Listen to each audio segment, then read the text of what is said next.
inside, I knew that whether or not basketball worked out, I had a guy that loved me, that cared about me, was going to give me purpose beyond when I was playing and for the rest of my life. So senior year rolls around, I have a good year. God helps me through that. And then at the end of that year, I'm like, man, I'll be 22 years old and I need to try to make this move now. So enter the draft, go through the draft process, and the Celtics picked me up in the second round. And I remember crying that day, being with my family, because it's just been a couple of years of just craziness and a long journey. But God brought me there, and I started this 3-year journey in the NBA, and God's been there every step of the way.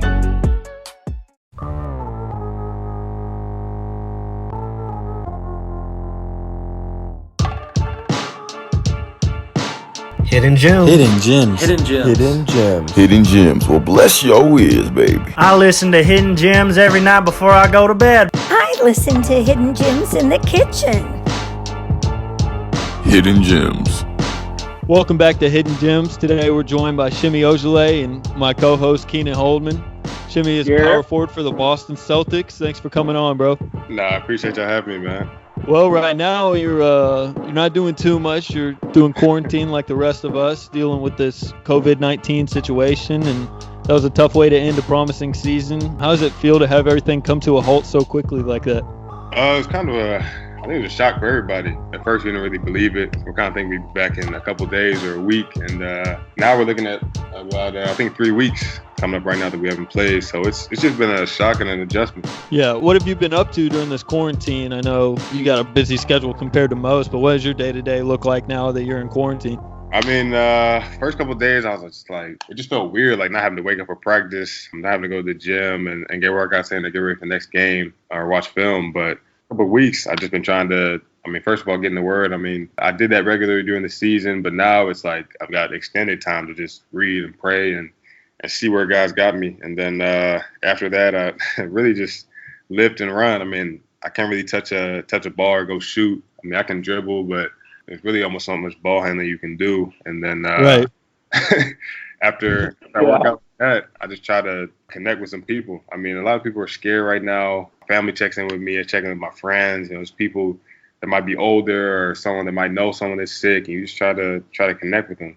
And then to try to really build on that, I started a text community. So I got a second number, goes on my phone. I just try to talk to as many people as possible. I put it on IG, and I keep trying to push the number out, and people ask questions on faith, on what I'm doing, on the Celtics. And I think right now it's really been helping, because I think a lot of people are used to going to games and seeing people and interacting. And the best way we can do it now is virtual. But the blessing we have is that we have all these ways of interacting that, don't require us to be face-to-face, whether it be online or over text or Skype or Zoom or anything like that. So I'm trying to take advantage of that. And on top of that, I've just been gaming. I'm on Twitch. I'm playing my board.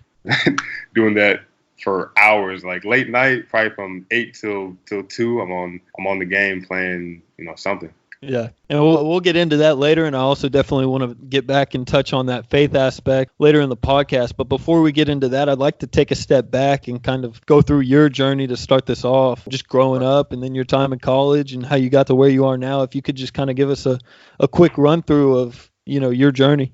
Yeah. I guess it probably starts with my parents. I just say they immigrated from Nigeria. My dad wanted to become a doctor, and it just wasn't really possible for him to do it at the highest level in Nigeria. The opportunity wasn't really there. So he immigrated over, brought my family over here.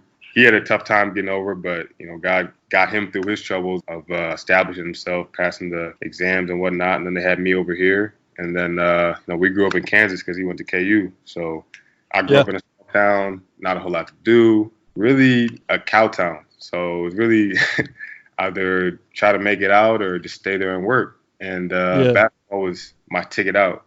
I knew that from a young age. I really loved it.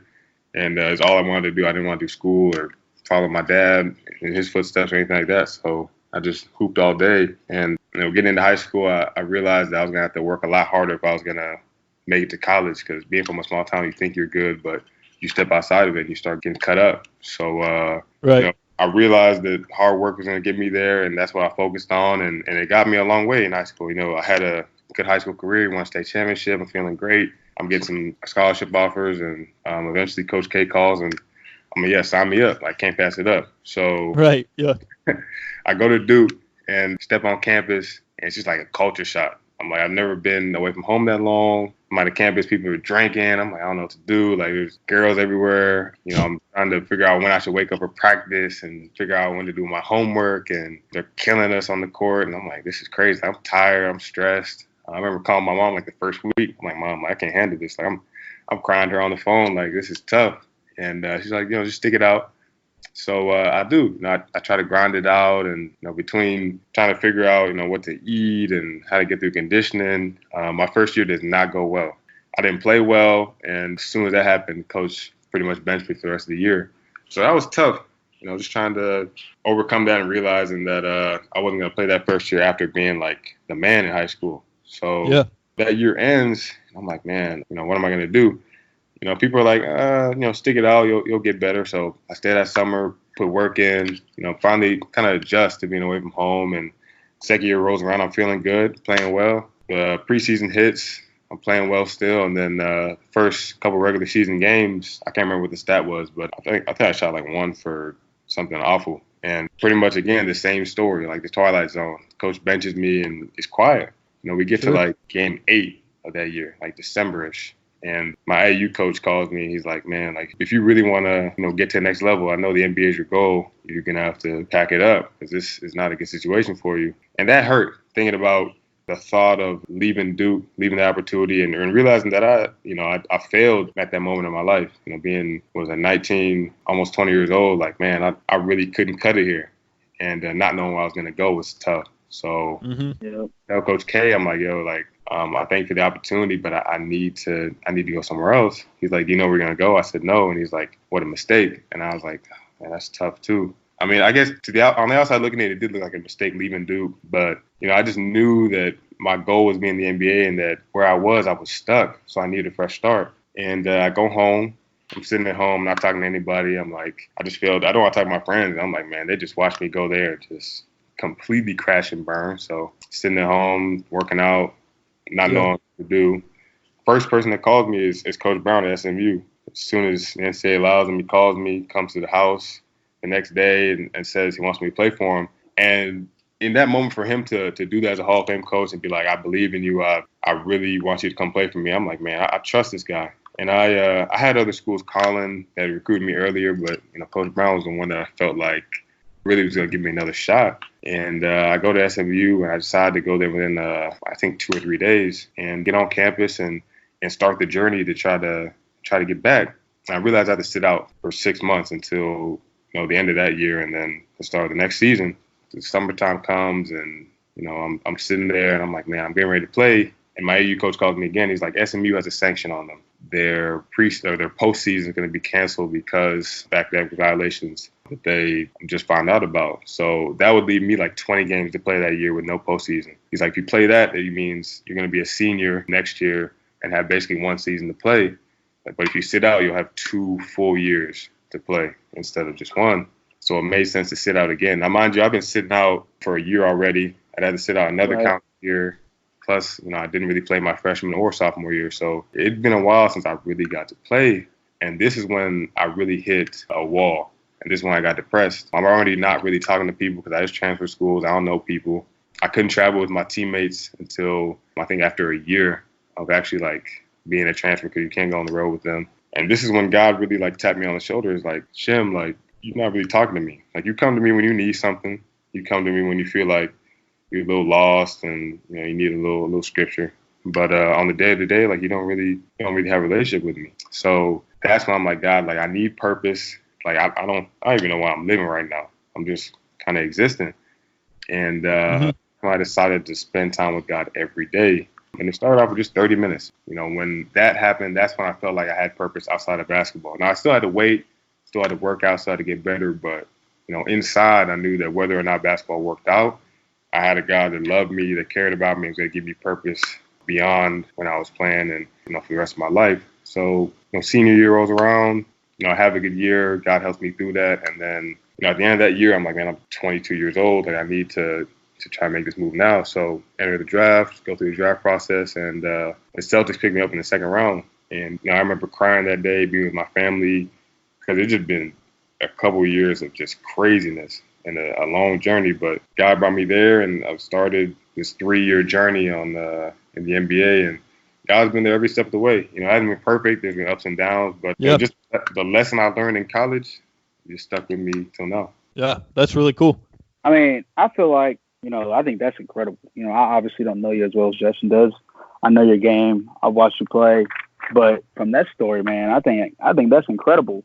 And, the one thing I found interesting, I think, well, all three of us can attest to this because at one point, Justin and I we transferred from schools that we started at when we were freshmen. That's a serious, it's not an easy process, especially for you going from a Power 5, things like that to on that scale. But that's a trying process, especially as a recruit when you go in, you feel like this is the school. Like I feel like I can see myself doing really good things here, and the coaches and whatever, all this stuff just seems really great. And when you get there, sometimes it's not like maybe a lot of times it's not always somebody didn't like me there, so I had to leave. It just wasn't a good fit, Yep. And so it's nobody's fault. I mean, it's just kind of how the dominoes fell. But I want to hit on your time at Duke and really just like how Coach K has this stigma around him as one of the best, the greatest college basketball coaches of all time.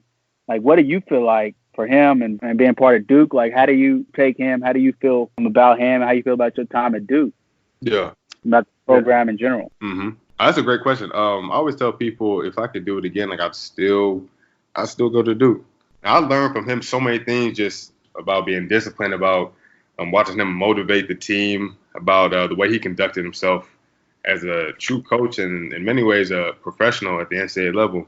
I think, if I had played better, if I'd been in a better situation, if I came in a different class, my experience would have been completely different, and that I would have been a better situation, a better fit.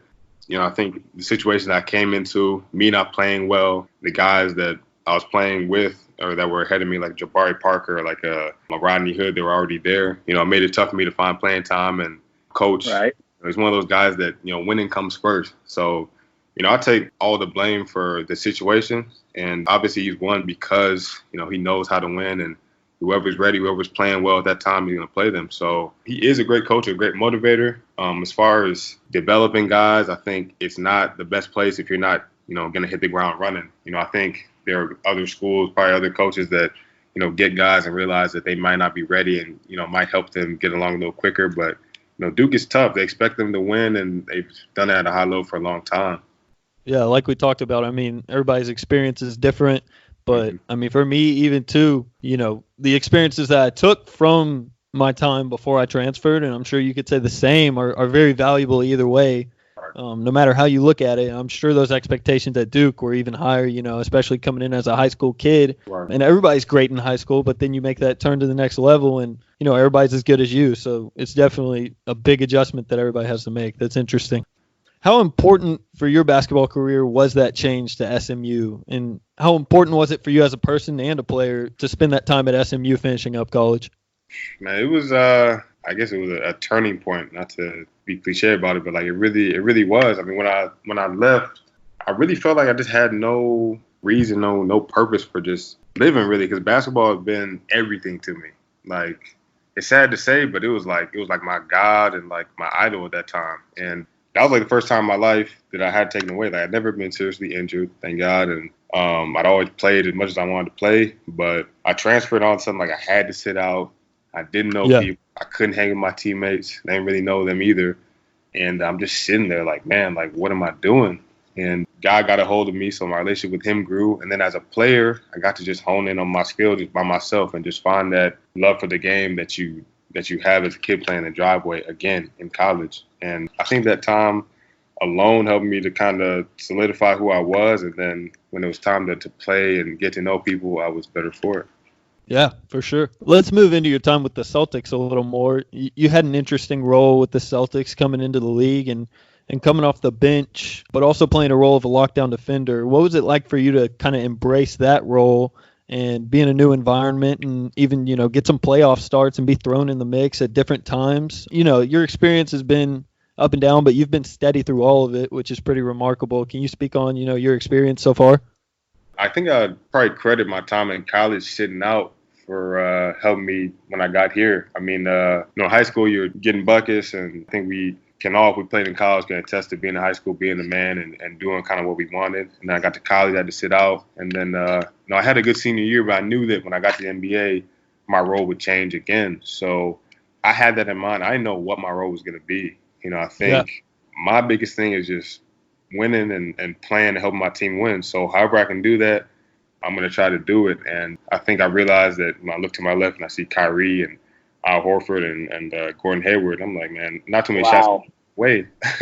So I'm like, man, I better do everything I can to impress coach. So every time there's a loose ball, like I was diving for it. Every time, someone said talk or be in the corner or sprint back on defense, like, I'm going to do it because that's really the only way I'm going to get on the court. You know what I'm saying? Like, I'm not even going to have a chance to get a shot up, much less, get buckets out here. So I just embraced that because the biggest thing for me, even when I was scoring and not scoring, is winning. Like, it might sound like it's corny, but like if you really for sure play this game long enough, you realize that no one remembers who got buckets, who you guys lost. I mean, they'll quickly say that he scored this many points, but his team lost, or he can't win, or he can't lead his teammates. But if you're a part of a winning team, everyone on the squad is lifted up and is that much better for it, and it helps your career. You look back on it with such a sense of fulfillment, if you win. So that's just what I want to be part of, and right now that's all I'm focused on. Yeah, and I mean, you were Parade National Player of the Year in high school. You were, Conference Player of the Year in college, and you had to turn around and restart that over. And I think that is something that a lot of guys struggle with, even from high school to college, but especially getting into the pros, is like maintaining that professionalism. And a lot of guys that never had to struggle with that don't pan out the same way because they've never been mentally prepared to deal with it. So that is really interesting. And, I've heard a lot of people talk about how professional you carry yourself, and I think that's invaluable when you get to that level for sure. Yeah, I think it goes a long way, like especially at that level as a pro when, you do have interviews and like these GMs and things like that, coaches, like they take that and they use it in the future because, like free agency or whatever, everything is always an interview. The way you play, the way you carry yourself, everything's an interview. And so they take that stuff into account. And I think, the things that you're talking about signal a lot to Brad Stevens. I think he's a hell of a coach, and I think he knows what he's doing. So tell us a little bit about how you enjoy playing for Brad Stevens and what you think of him as a coach and as a person. I think Brad is great. I think the best thing about him is that he's all about winning. He doesn't care about what people would normally think. I think a lot of coaches wouldn't play rookies or would be afraid to play, guys that are undersized. When you see the team that we have now, like we have a lot of guys that are like, man, like I don't know if he fits here. I don't know if he can do this well, but he knows his players well enough to put us out there and put us in the best position possible. I think he sees and always wants to have the best guys out there and realizes that it's more about, how guys fit together and what kind of guys you have on the court than necessarily on paper talent or what people think is best. Sure. And I think it's proven itself to be true for us. I think there's been the last 3 years that I've been here, some times that people looked at us and been like, the Celtics, I don't know if they have this or that, but we won because we stuck together. I know when Kyrie and Gordon went out my rookie year, people didn't think we were going to win, but I think Coach got us all to buy into the fact that if we did our jobs and did what we did best every night, we'd have a shot, and we went pretty far. So I think this year too, we've all bought in and accepted the roles that we've been given and try to do it the best that we can every night. And until the season got stopped, I thought we were playing well and starting to come together. And we had our ups and downs, but having a team that buys in goes a long way. He's obviously the head of that. No doubt about it. A team, when you have players that just care about winning and you're really invested in each other, which from a fan's point of view, you may not always see that in the NBA because you see a lot of iso ball and you just feel like a lot of guys are just there to get theirs and some of these guys aren't really for the team. But then you have teams like Boston that you're on that really they're invested in each other, and you hear it all the time. They're open about it to the media that they're in it for each other, and we're gonna make it known that I'm gonna fight for that guy next to me. I'm gonna fight for my coach. I'm gonna fight for our fans and everything like that. And that goes a long way. And that breeds championship basketball without a doubt. Mm-hmm. And speaking of championships, Boston that's what they would be like a blue blood in the NBA. That's a historic franchise. Do you ever just stop yourself and realize that you're playing for such a historic franchise in the league that is worldwide and has such great history to it, and the players that's come before you? The crazy thing is you almost can't forget it in this town or wherever we go. I mean, we'll go to different cities and be cheering louder for us than they are for the home team, and it's crazy. You know what I'm saying? Like, fans from all over the world will DM you or hit you up and be like, yeah, I'm from London or from Brazil or from all these places, and it just hits you that you're a part of something that's way bigger than you could ever be. So the only way that you're going to make an impact is by winning. You know what I'm saying? They've had guys that score a lot of points or filled up the stat sheet in a lot of ways, and that's great. But I think if we focus on winning and humble yourself to realize that if I can buy into what they're doing here and the championship culture, then I'll be a part of something great. Yeah, absolutely. I'd like to move a little more into, your individual development.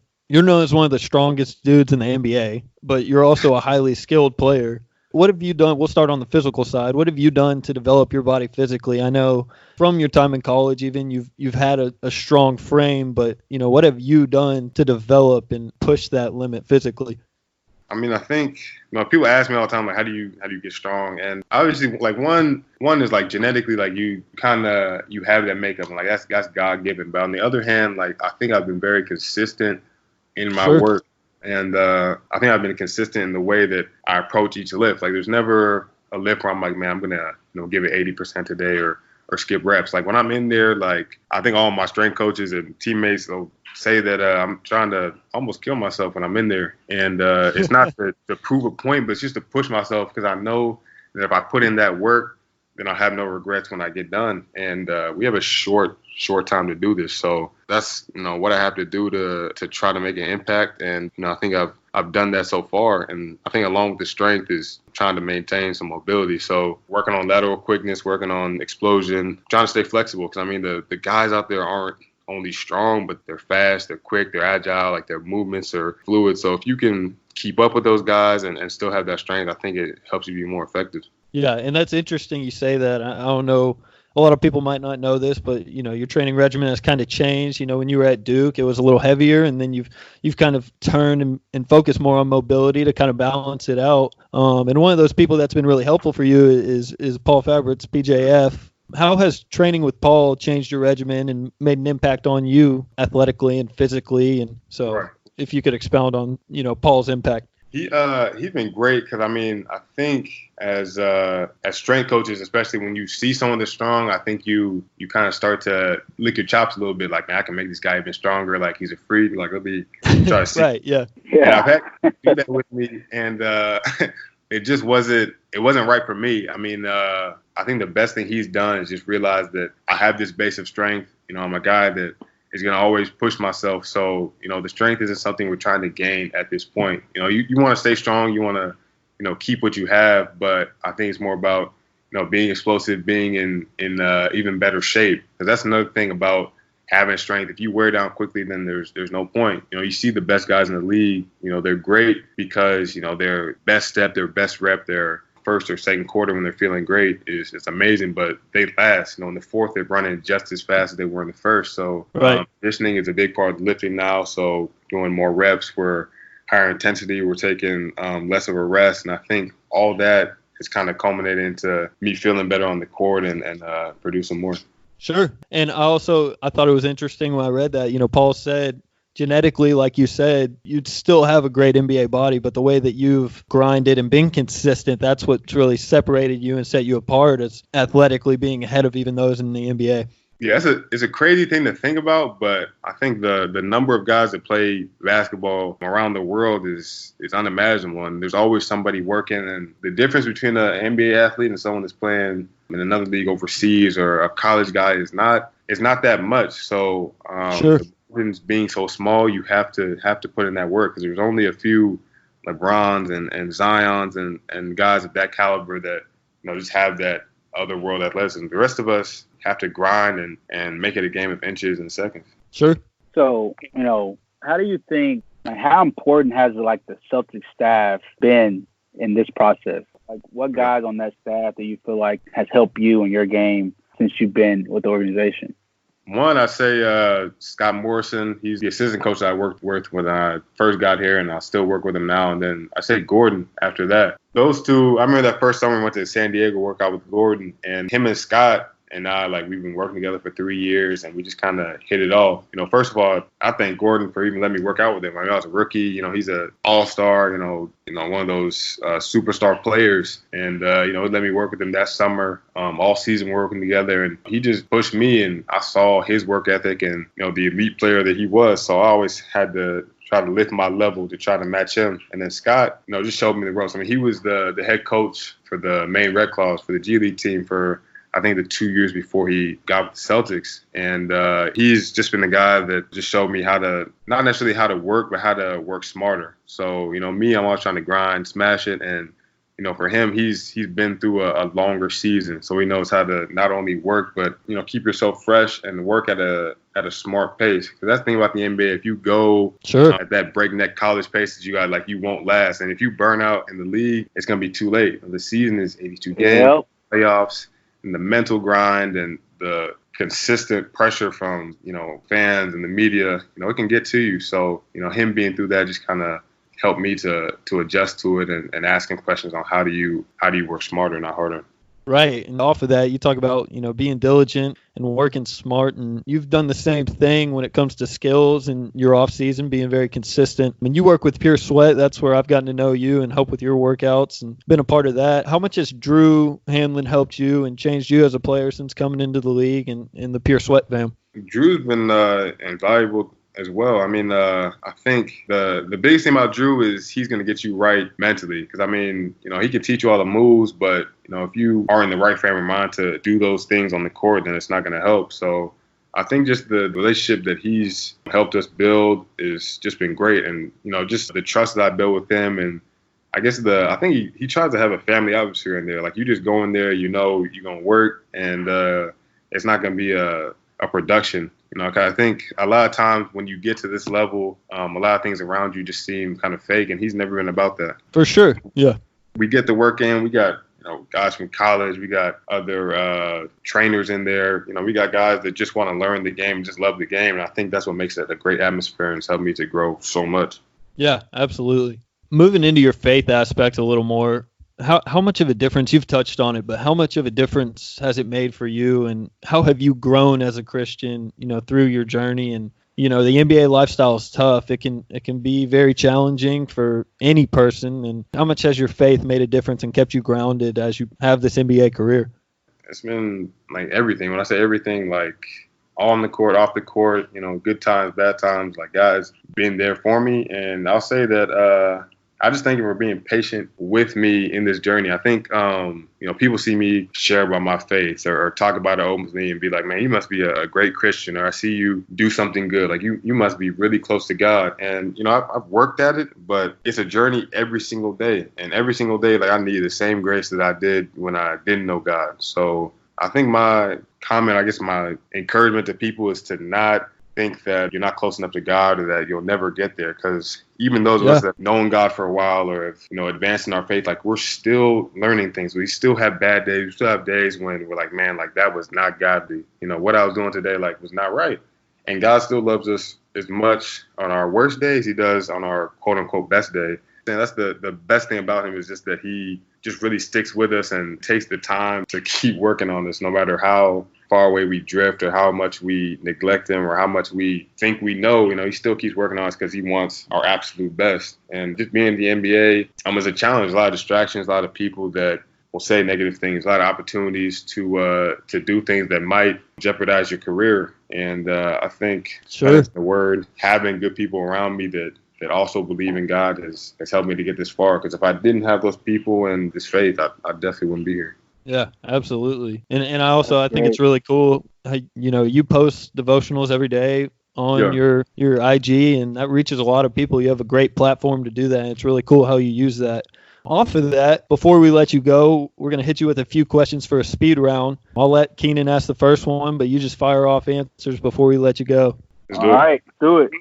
So, like Justin said, you post devotionals on your IG every day. What's your favorite Bible verse? So that's a great question, but I'll just say that my favorite, I guess, section of the Bible is Paul's letters to the churches. So he writes Romans up until, I believe, James or John. And in each letter, he basically tells them what they've done wrong, what they need to improve on, and like how much God loves them and how he wants to correct them. So my favorite one that I've been telling people, especially this time, is Romans 8:38. It says that in all these things we're conquerors through him that loved us, and not death, not life, not angels, not demons, not things present, not things to come, not height nor depth, nor anything else in creation can separate us from the love of God that's in Jesus Christ. And right now, especially with how uncertain things are and how scared people are, it just reminds us that not even the corona or the threat of death or the loss of our finances or the economy or anything can stop God from loving us and giving us eternal life.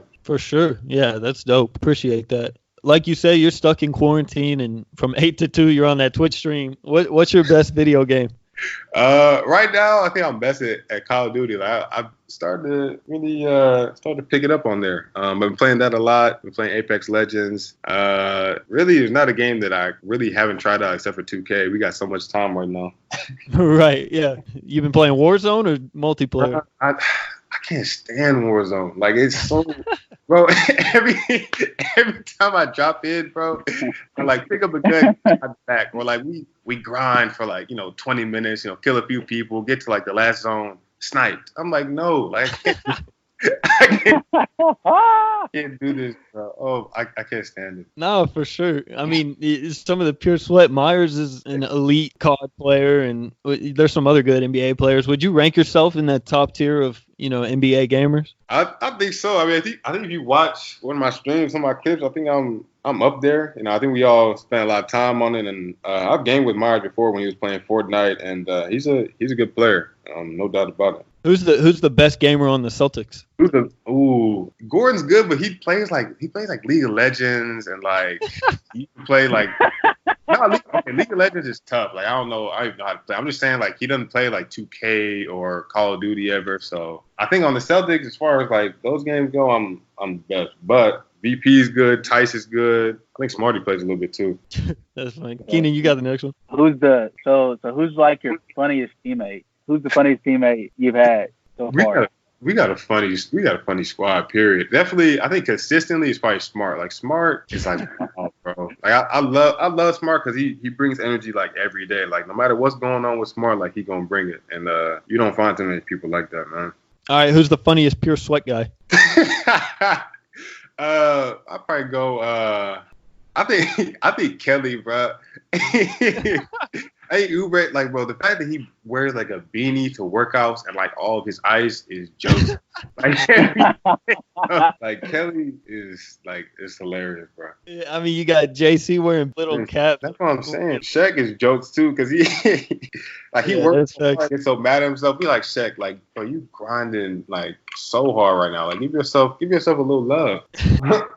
But nah, we got some good guys in there, all of them. So before we ask this last question, I'm gonna add one in here. I just want to know when y'all on the plane, heading home or whatever, and you're just on the plane.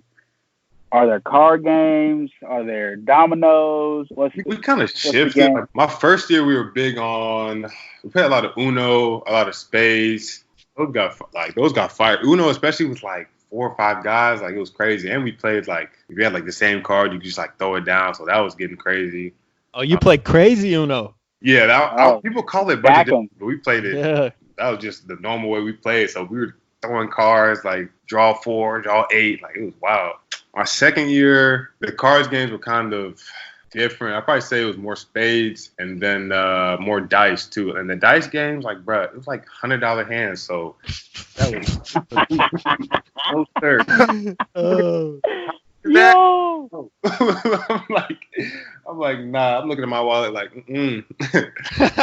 it's not happening. And then this year, I think it's been more just like guys watching movies, guys talking. Yeah, like the card game haven't been as big this year, but I think the team is still tight. It's just like, I don't know, it just ain't really happening this year on the plays. Your rookie year, did you have like a pink backpack, or you the one who got donuts and all that stuff? Did you have rookie duties your rookie year? Mine was to bring soap. So like, probably if you look back, I probably had soap like in my little side of my backpack for every game.